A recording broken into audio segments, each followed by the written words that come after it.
thanks to all the help that provided this opportunity. The food, that was a big Carol helped there, so thank you. Brian's been setting everything up and being super flexible about everything. Christy and Laura have helped with some of the content pieces, and you all will be an integral part of the process going forward. So, as you guys know, the way that we've set the meeting invites, this is definitely a marathon and not a sprint. That's by design. I've spent better part of the last 6 months really studying AI, attending more webinars and workshops than you guys can even imagine. I even went on premise to a college and watched a lecturer talk about AI. He was a data scientist talking about ethics in AI, which is our second session. And then, of course, there's the internet and everything that you can find on the internet about AI. And that's where I'm going to caution you all today. There's a portion here in about 2 slides where I just need to get a few things off my chest because there's a lot of junk on the internet, as you guys can imagine. I wish it was cat memes and funny videos, but there's also a lot of people claiming to be AI experts. And part of the premise of today's conversation is I'm not going to claim to be an AI expert by any means. Machine learning expert, a deep learning expert, a cognitive neural network expert. There's a lot of terms that we're going to get into. But I hope that the value that I'm providing to you all with these 6 workshops, if you will, are there's all this information, and I use the term, it's boiling the ocean. You'll be able to come up to me on any given day and be like, hey, do you see this AI thing? And I'll probably say, maybe I haven't. That's because there's so much AI discussion happening out there. It's really hard to deduce what's fact and what's fiction. Even people that say, here's the 5 facts that you need to know.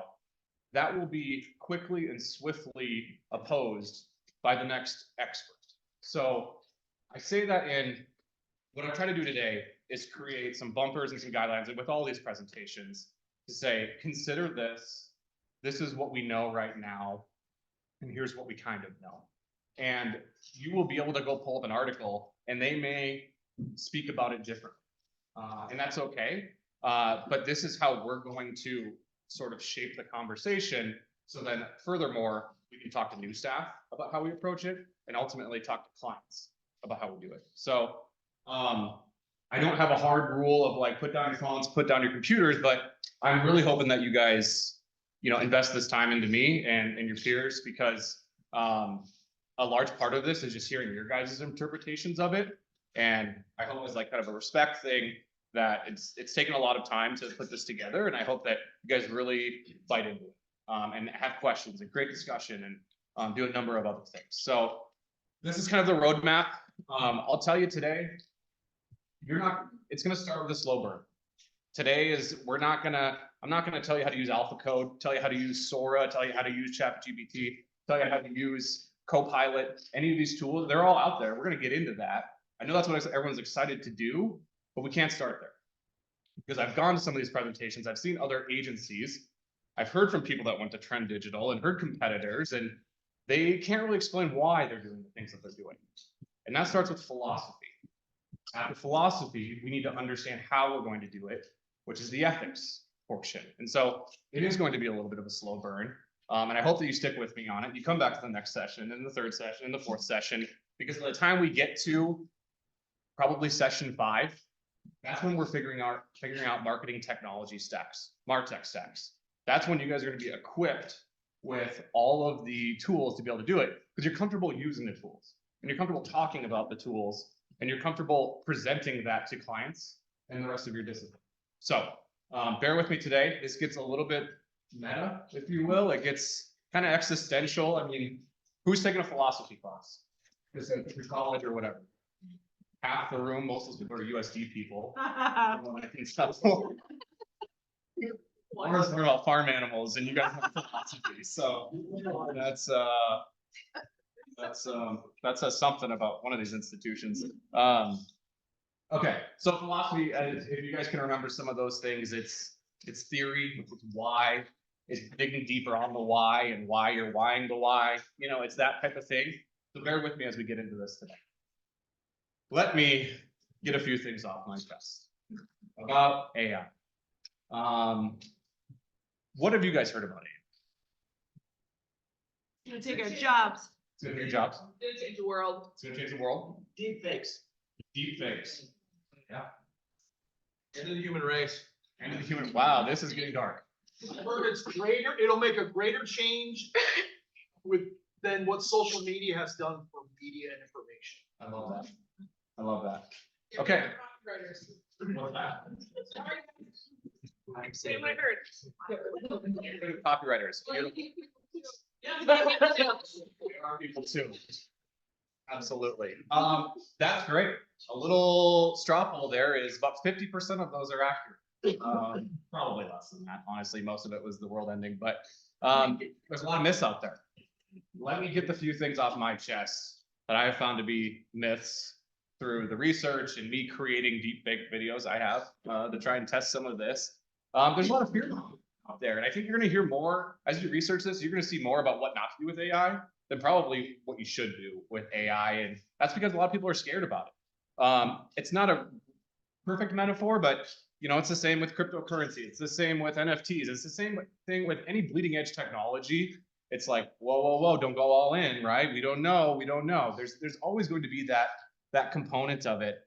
But the biggest thing is if you're not already using it, you're behind. That's wrong. We need to understand AI before we start using it. I'm fine with taking the training wheels approach. There's big players that we all know, name brands that were never first to market. And that's okay. Prop number one, first to market. How long have we had AR, VR headsets? A while. Facebook, Meta did that. Oculus was another company that eventually got bought out, but 2024, we finally get the Apple Vision Pro, which you might have seen on social media or whatever. They wanted to figure out the best way to do this. They didn't care about being the first ones there. And that's what I equate the Lawrence and Schiller strategy to be, is that we're going to do it right and we're going to understand why. And who cares if, I love Ty, he's a good friend of mine. Ty McConnell talks about how he's using it for his creative. That's okay. I don't think that we'd be able to go a couple layers deeper of how it's improving the quality of his work or why it's better for ClipBrain. But that's just a small example, and I would happily talk with him about that if I saw him in the street. So it's okay that we're not there. Myth number two, AI is a technology that's backing everything that we do, right? Netflix, Tesla cars, ChatGPT, all of these things, right? Couldn't be more wrong. AI, the best thing I can equate it to, think of it like the word technology. It's a generic term. If we were to say that AI is doing all those things, it's the same as saying technology, these two are the same. Right? They do the same thing, right? Because it's technology. It has electrical current, it solves problems, right? No, it's a generic thing.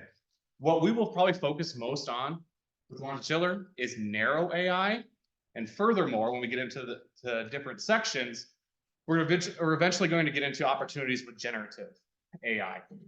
And again, I'm not going to get into the glossary of terms because that's kind of section 2, 3, and 4. But that's where we'll go, is figuring out why we use the types of AI that we do. And just know that if someone's saying AI is doing that and AI is doing that, they probably don't understand AI very well. Because there's different types of AI that solve different types of things. And I wasn't, unfortunately, at the Lookout event, but I think Dr. Griffiths talked at length about that too, of how you're solving different problems, and therefore it's different types of artificial intelligence in order to do it.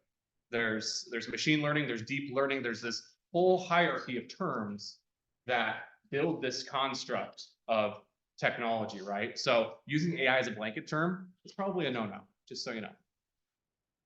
Furthermore, AI, machine learning, and deep learning are all of the same thing. The best way I can describe this to you all is that AI, if you really need to, it's a brutally simple kind of rule of thumb, is AI is just the process of making something smart. Now, it's not human intelligent. It doesn't get to those lengths. Machine learning, on the second term here, machine learning is algorithms that are designed to look at sequential patterns, to recognize, to work within their programmable borders in order to achieve a certain goal. And then deep learning is using neural networks. Neural networks get into a whole part of data science that we probably will never really scratch the surface on, but these are all different things. And the folks, again, they read on the internet, if they're using these, and unless they actually know they're using the specific type of technology, they probably haven't done enough research, just so you know. And I don't mean this myth section to be overly negative, but I'm trying to help dispel just a lot of the folks that you're going to see a lot of conflicting things, kind of like what I mentioned in the introduction. So myth number 5, using AI automatically makes you better than your competitor. It will make us smarter. It will make us faster. It will allow us to execute creative in ways that we've never done before. It will allow us to place our media more strategically and more efficient than we ever have before. All of those things are true, but it doesn't mean that we need to rush to the process. And so that kind of gets back to, we're not too late on this. We need to formulate our strategy, and that's what the AI roadmap is essentially going to take us and what it's going to do. Secondly, there's main components to how we're going to approach AI. You'll see this with a lot of experts, but they essentially say, when you're dealing with AI, there's 4 main components. There's the data that you have. There's the algorithms that are going to help perform certain functions on your data. There's the hardware. You'll hear a lot about the ethics of it being a sustainable practice. We're going to get right back into the world of, remember when you couldn't get a car because you couldn't get keys that had the chipsets because chipsets were an issue? That's back on the table again. Processing power, computing power is hard. So hardware is the 3rd one. And then 4th is human talent. All of that stuff is great. You can have those first 3 pieces. You can have the data, you can have the hardware, you can have the algorithms, but if you don't have the human talent, pardon my language, but you aren't shit, you know? It's not gonna work. Myth 6, there's one true source for what AI is, what it isn't, what's good, what's bad. This goes back to what I was telling you, is that you're gonna find a lot of different things out there. And that's why we need to use discretion. And then section 2, we'll get into the ethics of it all. So a little metaphor goes a long way. Karen Phipps, how did you get to work today? Drove an automobile. Drove an automobile. Perfect answer. Anybody else drive their automobile here? Okay, cool. If you went out to the parking lot after this and I disassembled every single piece of your automobile, Pipsy, would you be able to drive it home? No. But when it's all put together, you know how to use it, right? Yeah. Why did you drive this morning? Sorry, I'm zeroing you out. I can zoom out. Because walking would take too long. Walking would take too long. Inefficient. It would be inefficient. Excellent answers. And you know how to drive, right? You learned about it. You understand the laws, right? Let's go back to my first vehicle, the Oldsmobile Cutlass Sierra S. This thing was sweet. Okay, it idled way too fast. First car crash with it. It's a really nice car. I really like this car. That's what it looks on the front side. I had to do a couple angles of it. It's really nice. Think about this. They're not children, they're teenagers. But these are on the road, and we had teens driving their cars. They don't know necessarily how the car works. They couldn't put together. If it was smoking, if smoke was coming from underneath the hood, they probably wouldn't know how to fix it. But we're letting them drive, right? Bear with me here on this weird metaphor here of what's the difference when AI. I don't think that you guys need to necessarily understand the algorithms, but you need to understand how to use it, why it's important, the ethics around it, the laws around it. And the car is the best example that I can have of this because we don't know everything about it. And it's kind of scary, right? To have people that immediately jump behind the wheel. And that kind of goes back to those folks that are immediately just starting without understanding their why. It's not wise. And last, I just thank God I didn't have the hatchback or the station wagon version because I think it's ugly as hell. But so my point here is that we don't need to necessarily understand how it works, but the purpose of these sessions is to understand when to use it, why it's important, how to use it responsibly. So that's where we'll head. We're starting with agency philosophy. That's today's session. Probably have to pick up the pace here a little bit. But let's start with a quick story and how this is going to be here sooner than we think, and not in the way that we're behind, but let me use my friend Sydney Wood for this example. We were in a client meeting, and it's kind of a tough client, and they kind of split hairs on everything, right? They wanted a scope of work for generating blog content for their John Deere site, and they didn't really have any in-house talent to be able to do it. So they said, LNS provides us a scope of work for this, right? We worked with Christy, we worked with other writers, we worked with digital folks, we figured out, okay, to test it's going to be this, to do some concepts, send over content calendar, all of our critical path, right? We go before the client and we say, all right, I can't remember what the number is. I'm just going to say $1,500, right, a month for this. We felt like it was a reasonable number. It was something that was doable for him. And again, I can't remember if 15 was the actual number, but for this story, I'll use that. And the client was quiet. We said, do you have any feedback for this whole scope of work that we wrote? The approach, the strategy, the checks and the balances.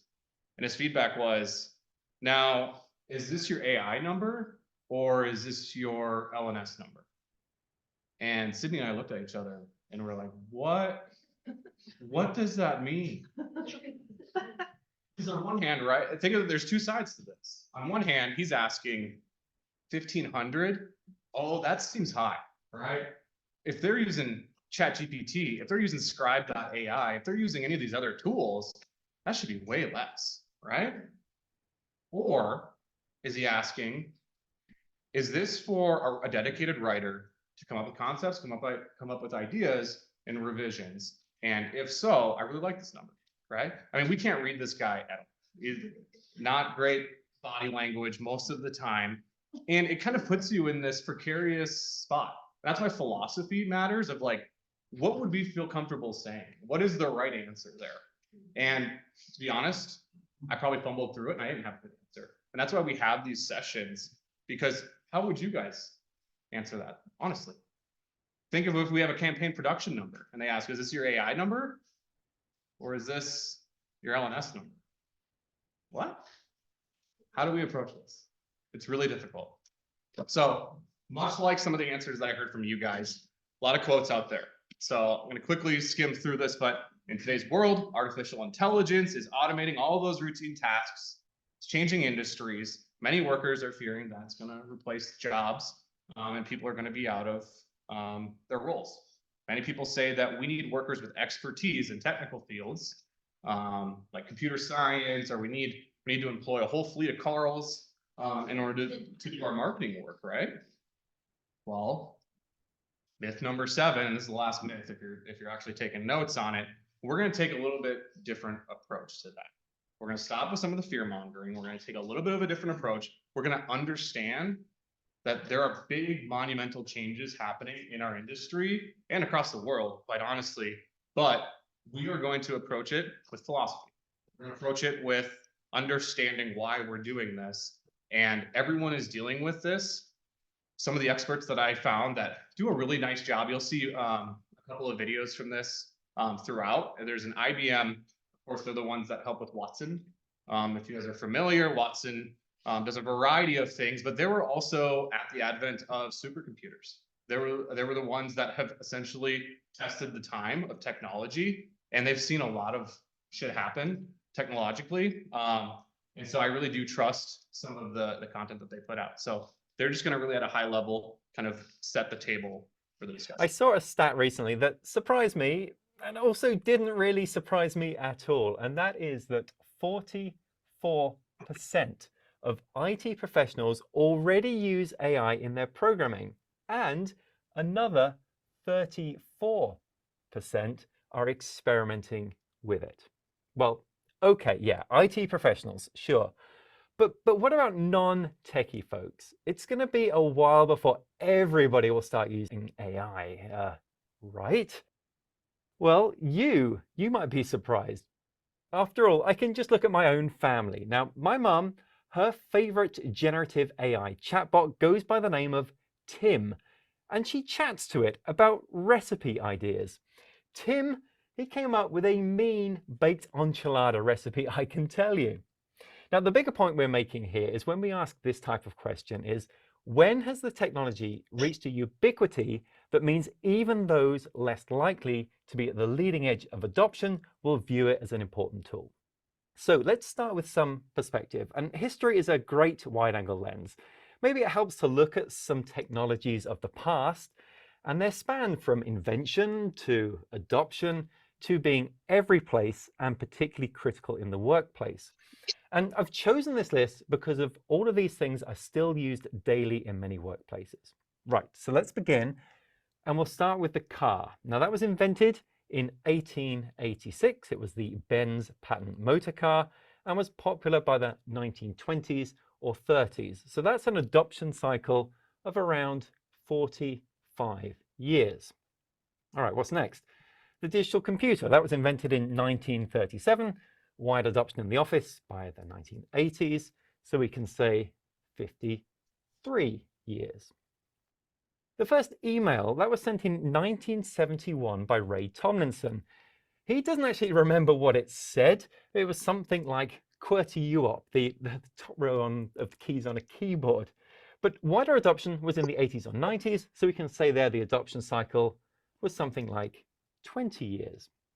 Now, word processing, that was invented in 1970, became popularized in the mid-80s, so we can say 10 years for that. The first cell phone was invented in 1973, and they became widely used in the mid-90s, so that's roughly 20 years. The internet's birth year is considered 1983, that's ARPANET, and it was popularized by the mid to early 90s, so around 10 years later. Oh, and the very first internet-connected smartphone, many are surprised that it was invented by IBM in 1992, the Simon. Smartphones became popularized in about 2006, so we can say that's 14 years. So with some quick calculations on my calculator, invented in the 1960s but popularized in the 70s, it's pretty easy to see and feel that the cycle of adoption of new technology in the workplace is rapidly speeding up. So will AI be critical to your job and your everyday life? Yes, and really maybe sooner than some might expect. It's probably not even fair to say that AI is particularly new either. AI properly got its start in the mid-1950s with Alan Turing's work on machine intelligence. But it's been a dependent technology on a lot of other innovations we've already focused on for it to achieve its potential that we've recently seen through things like generative AI.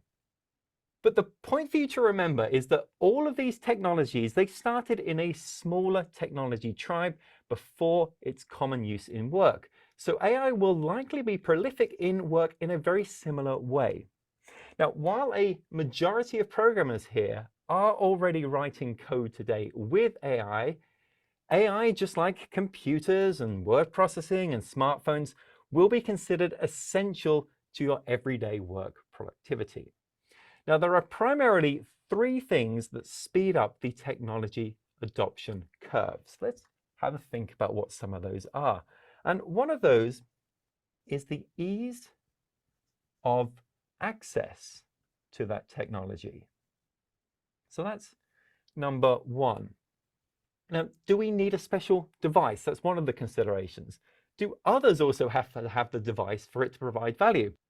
Well, for AI, that's yes. You do need a special device, but it's just your smartphone or your laptop, so we have that covered.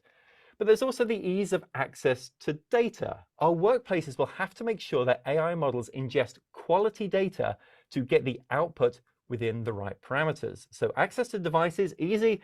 Access to quality data to train models, essential.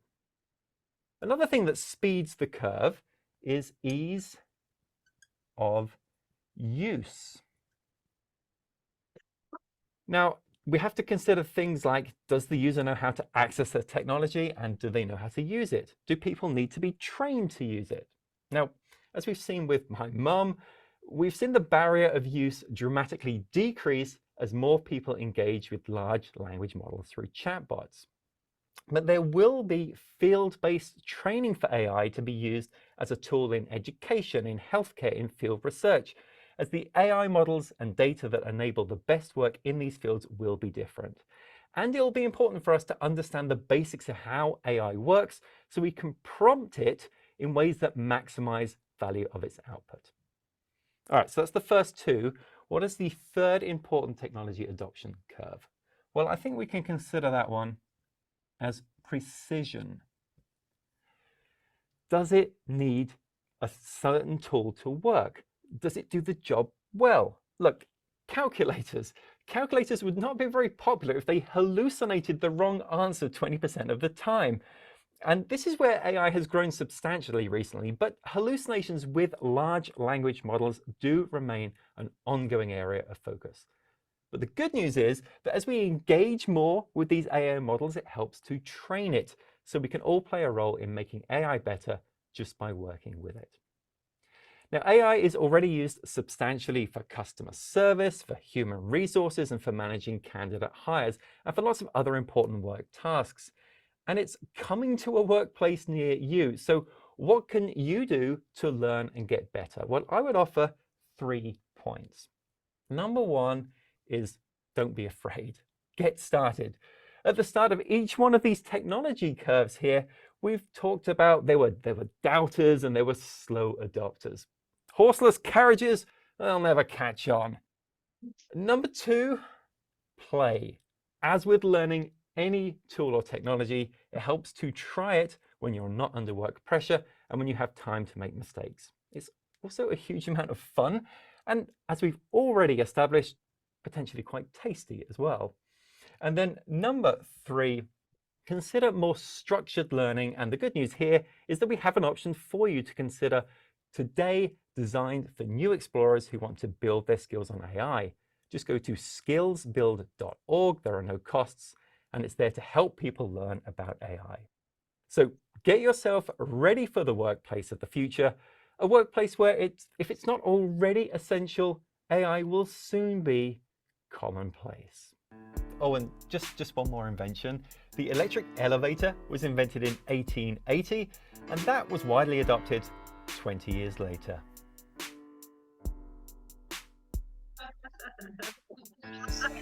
If you have any questions, please drop us a line below. And if He's a data scientist who loves Laura jokes. That's okay. I will tell you, the next time that we see an IBM Academy video, it'll be a lot more sped up. He had mentioned large language models. He'd mentioned generative AI. He had mentioned hallucinations. He mentioned a lot of different things. We're going there. So let's get our foundation here today. And again, that's part of the tempo of starting off a little bit slow because it will get thick pretty quick. But I concur with what he essentially said. And I encourage Lawrence and Schiller to back this in a way because I think it makes sense for us. His 3 points for how to implement are don't be afraid.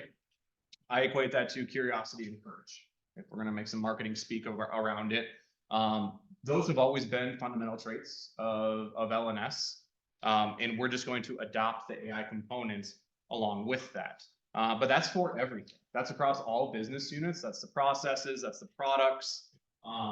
It's the experiences that we have. Client experience is part of our job as well. Play.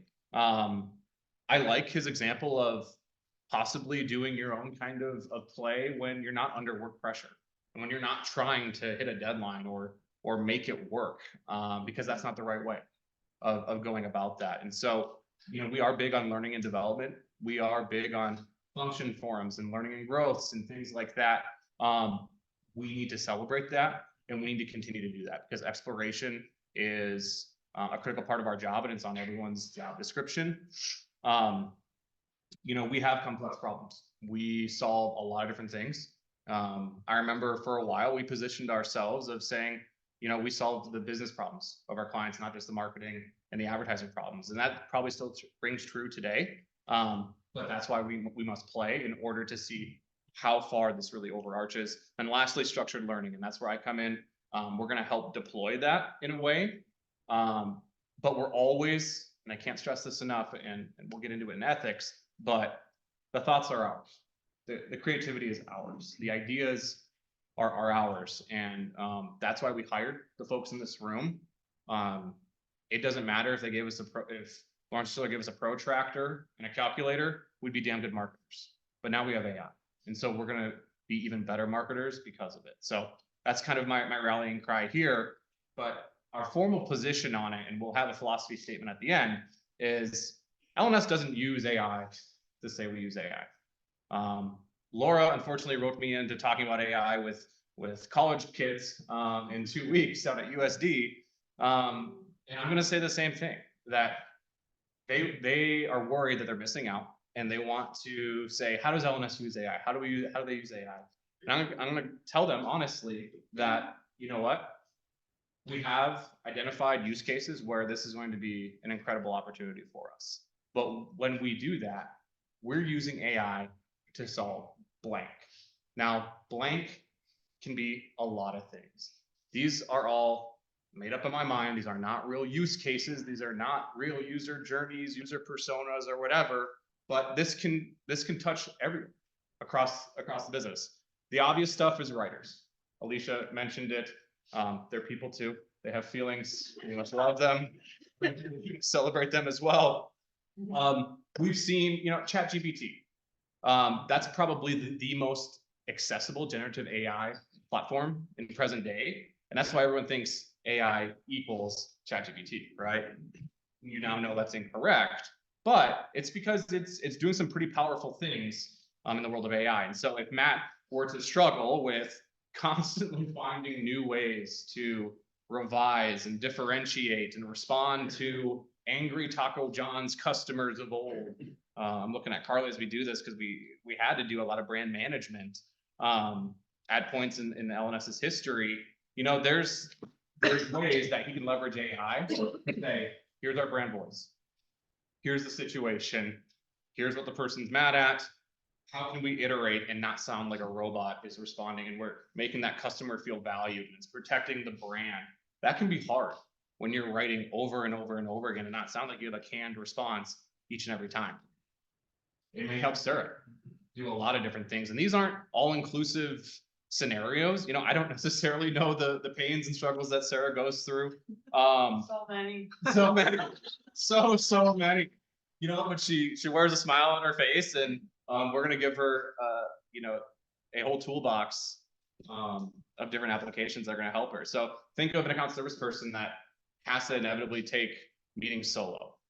There's a lot of really great organizational task-driven applications within generative AI as well that you guys have probably seen the Zoom AI companion. There's Otter. There's all Fireflies is another one that's making headway in the market. And so there's a lot of different things that she could keep organized. She could keep the team on the same page, and it would probably save her hours of work, honestly. So she doesn't have to do this while sipping Pinot Grigio at 8 o'clock at night. This is done within the workday. And it's kind of that task-driven stuff. And I'm not saying that AI is only going to solve task-driven things. You're going to hear that too. That's probably myth number 8. Put that on the list. There's ways that it helps with the creative process, for sure. But where we are going to first look is the operational efficiencies, for sure. It can be happening within the media world. I use Alexis because I've seen a lot of ABM use cases. ABM is account-based marketing. If everyone's not familiar, we have one particular client in mind when we talk about ABM. That would be Verde, but Marketo is doing a lot of really great advancements, and there's only so many ways that we can come up with different ways to really slice and dice the strategy when it comes to ABM, and Marketo understands that, and they're deploying AI Marketo in order to help come up with insights-based suggestions to better optimize your CRM, your automation in order to improve, let's use more acronyms, ROI for your client. Haven't forgot about finance, folks. We've already talked about it in one of his presentations a couple of months ago of there's a lot of things where AI can help us on the lift. They understand that there's inevitably very manual portions of their job.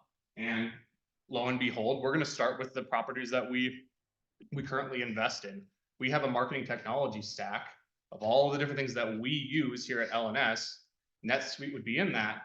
NetSuite Bill Capture would be something that could probably save Josh a lot of headaches and a lot of time and reduce a lot of error. And a lot of clients would be, not refuting why they need to pay this versus that. And it's simply recognizing things, moving them, automating them, and ultimately helping Josh out a lot. There's so many things that AI is going to be able to help us do. And that's because one of our formal stances is that LNS is embracing this shift. That IBM gentleman had mentioned, that data scientist, that there's all these technologies that have disrupted these industries for years, and we're not going to be left behind. I'm going to use Scott Lawrence's old island phrase. He loves saying that we're shifting, so we're not going to be on old island. But that shift is not new to us because, let's all face it, we know what the hiring process is here. We understand the obligations that we have to our team, to our discipline, to our coaches, to our bosses. We have a high bar here, right? That is not part of this shift. Because we have a high bar, we have high expectations for our internal staff and the ethics and the work output. That's going to be less of a daunting task for us because we understand that there is a need to take some of our more time-sucking, dreaded activities. And if we could have those be less of our day, that allows us to be more creative. It allows us to unlock, let's not get too meta here, but it really does help us unlock more of ourselves, more of our potential, that we can do a lot of different things. We can now reinvent ways of doing things because we have some of that automated out. The expectations have not changed. That we will continually have to be the agency that's going to have fresh ideas, that's going to have the innovative ideas, that's going to solve complex problems. And lastly, job titles don't mean anything when it comes to ideas. That's the rule we have with Brainstorm, right? No idea is a bad idea, right? That I don't care if you're junior coordinator intern, that's not a title, but if it was, you have the same amount of stock in any conversation as our VP of marketing, or our VP of creative, or our VP of finance, or whatever. You're in the same room. We're all on the level playing field here. And so we understand that there is a shift from some of that task-oriented work to help ultimately leverage more creativity. So this is the part where a little bit of philosophy class, the why, the this and the that. The best way I could do it is kind of think of it as left brain and right brain. When it comes to the philosophical mindset, this is kind of how we do our work right now, right? Left brain being, well, let's start on the right. The right brain being the creative side, the thought, right? This is why we hired you all. Your ability to synthesize information, your ability to innovate, you explore, you explain things really well, you understand, you reason. Iron sharpens iron. We work together. That's the creative portion of it. That's why you have a job here. The left part is also why you have a job here, but that's how you're getting it done. And that comes in a variety of different ways. We have people that are organizing, that are planning, and that are strategizing, creating the foundational strategies. We have people that are whiteboarding. We're storyboarding. We're showing visuals. We're versioning. Versioning is something that everyone loves to do. We're testing and we're optimizing, right? We do all of these things. And this is how we do it present day, right? Create the strategy, right brain, do the strategy, left brain, right? Overly simplistic, but bear with me. This is where we need to go when AI is in the mix, okay? So a couple of caveats here with how this diagram kind of cuts up. All I simply did is cut that left side in half. I did not look and say you can only do AI for these three types of things. That's not true. Those are interchangeable, everything on the left side.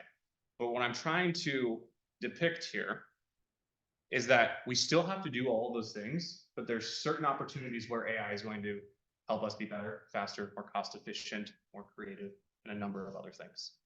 Okay, so not that we only have those three areas, but notice how there's two boxes over there. And why that's important is because there's inevitably still work that we will have to do the way we've always done. It's not going to totally revolutionize everything. It's going to be a game changer for sure, but we need to start sprinkling in the opportunities when we're solving problems for the execution and the analysis portion. So let me be clear. This is how the future roadmap, this is where it leads us to, essentially, right? So somebody, open forum here, tell me why this is not the correct way that we're going to approach this philosophically at the agency. This is understanding the why. If our people are the best part of our business, like we talked about, especially at the Dead Ideas Function Forum, if we are the asset and the creativity and thought are what we provide as a part of being the asset, we can't replace us with AI, I would say. Great answer. Would you guys agree with that? Yeah. Yeah. I mean, the easy overarching answer here is anytime that we're mailing in the right side, we effed up. Okay. That's how. Pick your news article and send them to me as they come. I get a lot of them from a lot of different people because they know I'm working on AI, but you know, this brand messed up this, right? They did not have enough quality control around the idea, around the concept, or they sacrificed the most holy part of the process, which is you guys, which is your guys' ideas, your original thought, right? And if I use terms like original thought, that's why it's the philosophy arm of it. What about this? Why doesn't this work? AI is wrong sometimes. AI is wrong sometimes. That's one answer. There's a couple.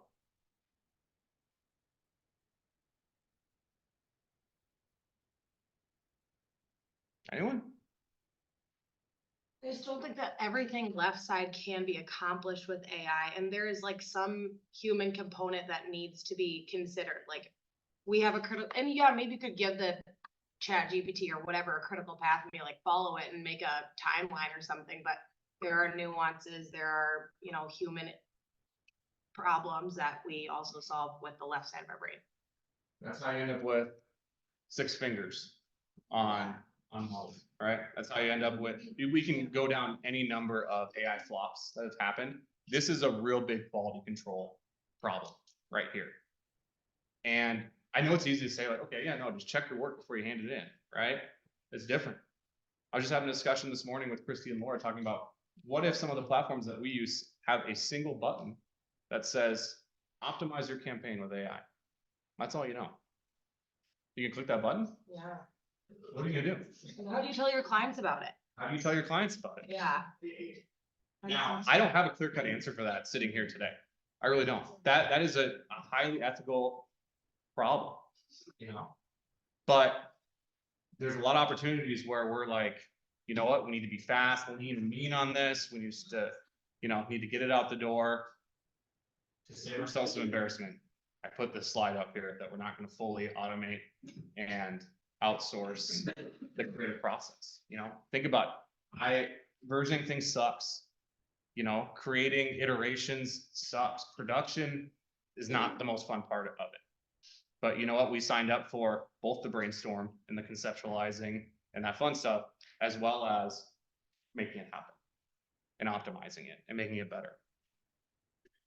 This one should be pretty obvious, right? I won't spend too much time on this, but we would understand that, you know, and I heard like some small chuckles here, but we will be undercut by freelancers who do this.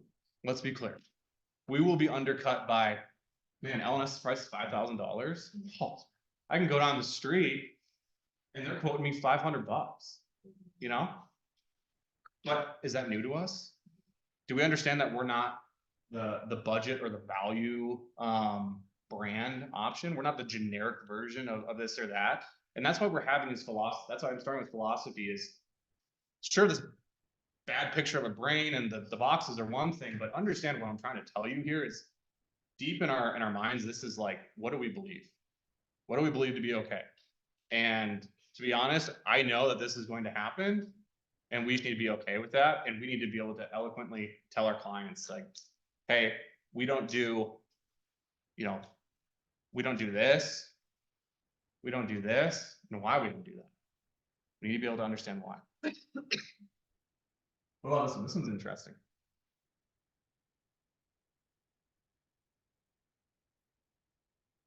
Other than Sarah. Love you, girl. This is hell day. It's none of the fun stuff and all of the work. Who wants that? Harder, not smarter. Right? Yeah, I mean, the overarching theme here is you never sell out the right side, right? We never sell out the ideas. It gets really I don't want to say the F word, I probably already said it on this presentation, but it's really of a mind F when you think about like, okay, well, Travis, what's the idea? What is an idea? Okay, here we go with philosophy. Okay. Well, in my mind, if you were typing, hey, give me 5 campaign ideas to increase customer signups for a QSR brand, you type that into low-hanging fruit would be ChatGPT. Gives you 5 ideas, right? Well, what I want to empower the staff to do is I want you to understand our brands at such a deep and intimate level that that's not really the prompt. If we're using generative AI, there's prompting involved. You're going to craft methods of getting results that you've thought of the idea. You've thought of the concepts. Now, let's use the word plus it, right? We're familiar with plussing it. How do we make it better? How do we iterate upon it? How do we improve it, right? The idea needs to be yours. The idea needs to always be ours. And the minute that we are selling out and I need ChatGPT in order to give me these concepts that you come up with, we're screwed. We really are. And then lastly, why is this incorrect? Always be innovating. Always be innovating. ABI, baby. Always be innovating. Yeah, maybe This is Old Island. This is digging your heels in and saying, you know what? Everyone else can mess around with that AI stuff. We got a process that works really well. We probably don't want you at LMS then. Okay, I'm not saying put a gun to your head. You need to use AI. That will never be the approach. Okay, that's not what we're doing here. Hot take, right? But that's like saying, you know what? Eric's a great guy, but he refuses to use Google. That's true. Yeah. That's not jaw drop back there. That's not jaw drop. I don't know if you guys knew that about Eric, but he refuses to use Google. You know what? Okay, yep. Yeah, it takes any search engine, doesn't like browsers, but think about why that's wrong, right? I use this metaphor with Chris this morning of we don't tell you that you have to use an internet search engine to do your job, right? But we know that you're going to be slower and you're not seeing the whole picture, the whole landscape of what's out there. We know that you're not using a tool that has incredible upside, but also could give you incorrect information, could help you plagiarize, could help you do a lot of other things that will be pitfalls and issues, but magic. Yeah. Like the right side is more, I mean, obviously with the left side, there's tools that can be accessed and utilized. The right side is more just access to information in some capacity. I mean, it opens up better access to more information to help the user generate whatever ideas, whatever recommendation strategies. Yeah, I'd say so. Again, I'm referencing some of these things that I've tried to poke holes in with Laura and Chris when we were thinking about it, but I thought of a CI exam. this morning when we were having a chat. And where do we want the insight to come from? You know, you can't just think of creatives for this. You can't just think of media folks. You need to think of all disciplines, finance included, digital team included, CI included, whatever. And we might be okay with if Kelsey Frost says, you know what, there are 1,000 pages of data here. There are appendices and exhibits and all of these things. She may leverage a tool to help summarize and deduce some of that information. But Kelsey's intelligent and she has discretion and she's ethical. She's going to find ways in order to see, okay, it abbreviated that into the 3 key learnings, and that's what my team needs to know. But part of her job is a new task, a new activity of what was the data that was included in there? How can I confirm that that's accurate? Does this make sense? Can I make it make more sense for the team? So yeah, the data might be over there on the creative side, but her ideas are how she's going to slice and dice that. And thank you, Kelsey, for being my example. And anybody else that I throw out there, Eric does use the internet. I can confirm the internet, he's good at his job. But, you know, metaphors are the best way. The car metaphor was something, the Cutlass, nice car. But, you know, I'm not saying AI is a search engine, but I need you guys to understand that it's a tool. You know, help me bridge those gaps. And so to kind of roll it all together, LNS's official philosophy has not changed from what Christy presented at Lookout event. LNS will use AI to maximize the folks in this room, right? We're not going to eliminate it. Don't be fearful. Not going to end the world. It's going to help inform us. It's going to allow us to do a lot of really incredible things. That won't be replaced. It's going to help us collect data, aggregate it, synthesize it, do a lot of different things to learn about people, to learn about our clients, learn about customers, learn about processes and functions. And lastly, ultimately, it's going to create better connections and better opportunities for our clients. So if anyone's pointing to a North Star, this is it. Embracing the shift, understand there's myths and disinformation out there, and we're able to sift through that. You know, this isn't not trying to pat myself on the back or anybody else that I've tapped with this, but where I feel like we've done a really good job with this roadmap and where we're going is we're trying to make AI easy to understand. And maybe you'll leave today and be like, man, I didn't learn the X's and O's of AI. And that wasn't the point of today. It was to set the table and understand why we do these things. And ultimately, it's going to help us when we're in meetings with clients and when we're pitching new work and when we have new business opportunities. So if you're asking about, if you're wondering how that conversation ended, I fumbled through it, but essentially I said, you know what? At LNS, we have really incredible people. And we rely on them to use all of the information, all of the data, and all of the tools that we've invested in order to do their job really well. And that number is inclusive of this person developing the strategy for you. However they get that done, a little bit of the secret sauce, a little bit of the proprietary methods, but just know that we've embraced the shift, and we use everything at our disposal to give you the most affordable, but the most strategic proposal possible. So just to kind of bookend how that conversation ended, and you're going to have a lot more conversations with clients moving forward.